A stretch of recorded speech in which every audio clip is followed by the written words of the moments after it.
Firstly నేను తెలుగులో చెప్పిన తర్వాత ఇంగ్లీష్లో చెప్తాను.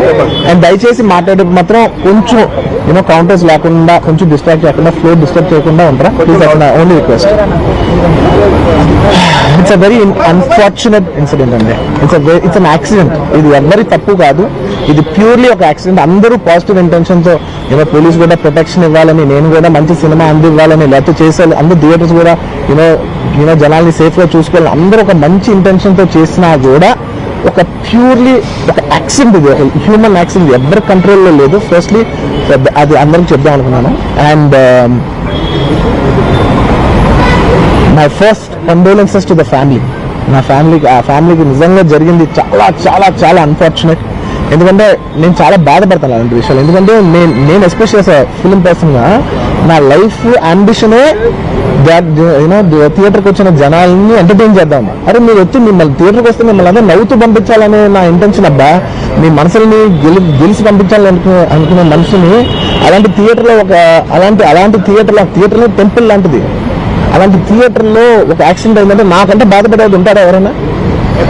నాకు నిజంగా బాధగా ఉంది. So what I wanted to say is that there's a misinterpretation అనుకోండి, మిస్ఇన్ఫర్మేషన్ అనుకోండి, ఫాల్స్ ఇన్ఫర్మేషన్ అనుకోండి, ఏమనుకోండి.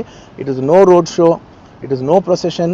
జస్ట్ థియేటర్కి వెళ్తుంటే జనాలు ఎక్కువ బయటకు వస్తే జస్ట్ అలా వేవ్ చేసి మళ్ళీ లోపలికి వెళ్ళిపోయి మళ్ళీ థియేటర్ లోపలికి వెళ్ళిపోయాం. అండ్ థియేటర్ లోపల మీ సినిమా చూసిన కొంచెం సేపటికి సార్ నా వర్క్ అసలు ఏ పోలీసు కానీ ఎవ్వరూ నాకు వర్క్ అసలు నన్ను కలవలేదు, నాతో ఏం చెప్పలేదు.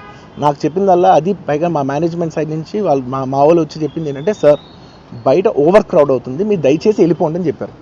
వాళ్ళ పోలీసు వాళ్ళందరూ బయట చాలా మందికి ప్రాబ్లం అవుతుంది సార్, ఓవర్ క్రౌడ్ అవుతుంది, మీరు వెళ్ళిపోండి అంటే నేను వెళ్ళిపోయా. సినిమా స్టార్ట్ అయిన కొంచెంసేపు నేను వెళ్ళిపోయా.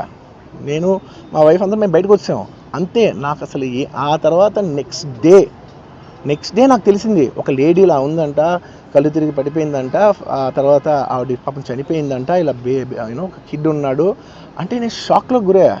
అంటే నాకు తెలీదు అసలు, నెక్స్ట్ డే వరకు నాకు అసలు తెలీదు. I had no idea.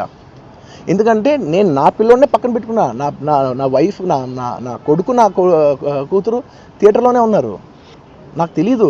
నిజంగా అలా జరుగుండి ఉంటే, నాకు తెలిసి ఉంటే నేను వాళ్ళు తీసుకుని వెళ్ళిపోతాను కదా, మినిమం కదా, ఎవరైనా వాళ్ళ పిల్లలు వాళ్ళు తీసుకుని వెళ్ళిపోతారు కదా. నాకు తెలియని కూడా తెలియదు. సరే పిల్లలు వాళ్ళు చూసుకుంటారు, మనం వెళ్ళిపోతే క్రౌడ్ క్లియర్ అయిపోతే, ప్రాబ్లమ్ సాల్వ్ అయిపోతే నేను వదిలేసి వెళ్ళిపోయా. అలాంటిది నాకు తెలిసి కూడా నేను సినిమా చూస్తూ ఉన్నాను, ఇలాంటి ఫాల్స్ అలిగేషన్స్ వస్తే చాలా బాధ వేస్తుంది. పిల్లలు ఉన్నారు సార్, పిల్లలు వదిలేసి వెళ్ళిపోతాను నేను. నా పిల్లలు అంటే ఎంత ఇష్టం తెలుసు, ఎవరైనా ఉంటారు కదా, తీసుకుని వెళ్ళిపోతారు కదా. అలాంటి నాకు క్లూ కూడా లేదు. నేను ఇంటికి వెళ్ళిపోయిన తర్వాత నేను వెళ్ళిపోయిన నెక్స్ట్ డే నాకు మార్నింగ్ తెలిసింది చనిపోయారంటే షాక్ అయ్యాను నేను. ఏమనుకోవద్దు, వాళ్ళు మీ మీద కేసు ఫైల్ చేశారు. ఇప్పుడు మీరు వాళ్ళు కలవడానికి లేదంటే నేను మా లీగల్ టీం అదేం పర్లేదు వాసు నేను వచ్చేస్తాను. నేను కొంచెం మూర్ఖంగా మాట్లాడుతుంటే సార్ మా లీగల్ టీం చాలా స్ట్రిక్ట్గా చెప్పింది, sir they filed a case on you, మీరు ఇప్పుడు వెళ్తే legally it is not right thing to do, please don't go అని చెప్తే అప్పుడు ఆగాల్సి వచ్చింది. సార్ నాకు ఒక్కటే విషయం చెప్తా సార్, ఎవరో వైజాగ్లో చనిపోతేనో, లేకపోతే చనిపోతున్నారంటేనో, లేదంటే విజయవాడలో చనిపోతున్నారంటే ఒక పెద్ద ఆవిడ అంటేనో, లేదంటే చిరంజీవి గారి ఫ్యాన్స్ మన నూర్బాయ్ లాంటి వాళ్ళు, లేదంటే కళ్యాణ్ గారి ఫ్యాన్స్ మన ఎవరో అంటేనే వాళ్ళందరికీ నేను వెళ్ళి పర్సనల్గా సార్ ఇక్కడి నుంచి విజయవాడ వెళ్ళాను సార్ ఎవరినో కలవటానికి, ఒక లేడీని, ఒక వైజాగ్ వెళ్ళాను ఇక్కడి నుంచి ఎక్కడో ఉప్పలు ఉంటే ఎక్కడో దాటి ఉంటే ఎక్కడికో వెళ్ళాను. అలాంటిది నా ఓన్ ఫ్యాన్స్, నాకు నా ఫ్యాన్స్ అంటే ఎంత ఇష్టం మీ అందరికీ తెలుసు. అలాంటి నా ఓన్ ఫ్యాన్స్ నా ఓన్ థియేటర్లో నేను ఉన్న ప్రెమిసెస్లో అలా జరిగిందంటే నేను వెళ్ళి కలవనాలని, వాళ్ళు కలవాలి నాకు ఉండదా? అది మినిమం కదా. అసలు ఎవడైనా వెళ్ళి కలుస్తారు, ఎందుకు కలవను నేను కలవపడడానికి ఓన్లీ రీజన్ ఏంటంటే I'm tired, I can't go. అంత మాత్రం నేను స్పందించలేదు అని అనడానికి కూడా లేదు.